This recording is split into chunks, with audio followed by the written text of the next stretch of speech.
In a big city in Nigeria, West Africa, lies a city full of old, tired buildings, untarred roads, and rusty old rooftops. In this city is the popular Megachurch, sitting 5,001 service. Meet Pastor Aid, the general overseer, young, charismatic, educated abroad, decked out in designer clothing and shoes, vacations in Paris, Italy, and the Caribbean in his church jet. His father had been the general overseer before him. On a Sunday during church service, Pastor Aid has an epiphany as he looks at his poor and downtrodden congregation. "Dear church," Pastor Aid said, "I have a great need in my heart to share an idea with you. I have seen how many of our members are jobless, many without cars or school fees. I think it is time for the church to use its funds for a scheme that will benefit the entire community. I believe we should start a low-interest loan scheme for any member of this church." Many of the members gasped. Some were happy, others were hopeful. Meet Deacon Thomas. He was very unhappy with what he had just heard. Who did Pastor Aid consult with before coming out with such a ridiculous idea? Surely the church board will not agree to that. He will surely make sure of it. He met with the board members of the church and tried to convince them of the foolishness of Pastor Aid. He is about to start something he can't finish, he told them. What happens when everyone wants a loan? What if they don't pay it back? Is the church a bank? He should have consulted with us before coming out in front of the church with such a ridiculous statement. But the church board were not in agreement with him.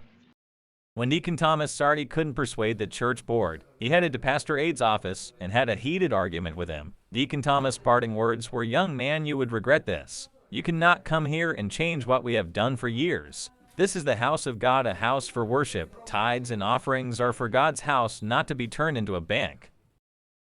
Pastor Aid was convicted. He could not be shaken. He was determined to see this through. For once in his life, he was actually going to be selfless and actually do God's work, elevating his people. He met with city leaders, bank directors, and key stakeholders. They came up with a plan. Different kinds of loans and grants that could be given to church members to invest in themselves and their communities. Many people turned up for the loans. There was a huge turnout, but due to the foreplanning and anticipation of Pastor Aid and the community leaders, the loans were done in an orderly and timely manner. Some opened a hair care salon, and doing so, were able to employ and train new members of the community. A new bakery was opened and employed many in the community.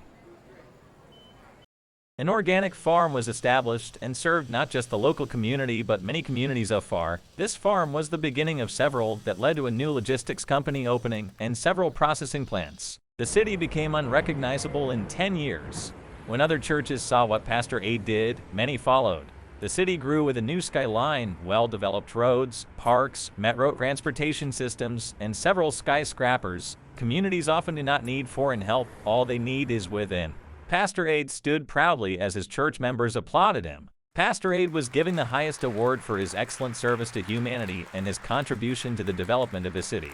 This is Africa Reimagined, crafting stories, transforming perceptions, and changing Africa's future one tale at a time.